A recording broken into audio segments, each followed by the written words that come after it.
नमस्कार प्रेक्षकांनो, स्टार प्रवाहावरील तू ही रे माझा मितवा या मालिकेच्या आगामी भागात आपण पाहणार आहोत की राजेशच्या सांगण्यावरून एक व्यक्ती हा अर्णववर झालेल्या हल्ल्याची जबाबदारी घेतो केला होता आणि तेव्हा सर्वांना खूप मोठा धक्का बसतो आणि वल्लरी सर्वांच्या समोर बोलते, अर्णव, जावई बापूने तुझा जीव वाचवला, किमान त्यांना थँक्यू तरी बोल. आणि अर्णव देखील राकेशला बोलतो, जिजू मला माफ करा, माझ्यामुळे तुमच्या हाताला एवढी मोठी जखम झाली आहे. आणि तेव्हा राकेश या सर्वांच्या समोर नाटक करू लागतो. अरे अर्णव, तू हे काय बोलत आहेस, असे बोलून तो त्याला मिठी मारतो आणि त्याच्या कानामध्ये बोलतो, अर्णव, तू मला इंदूरची जाय धरायला लावले होतेस ना, त्याचाच हा बदला आहे. आज मी तुला माझी माफी मागायला लावली. आता आपल्या दोघांचा स्कोर हा इक्वल इक्वल झाला आहे. आणि तेव्हा आपण पाहतो अर्णव आणि ईश्वरी दोघांनाही अतिशय राग आलेला असतो.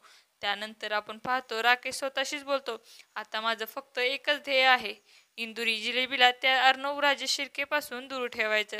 आणि जेवढं दूर ठेवलं तेवढं इंदूर ही माझी होईल. आणि येणाऱ्या भागामध्ये राजेश हा आपल्या उद्देशामध्ये यशस्वी होणार का, हे पाहणं अतिशय रोचक ठरणार आहे.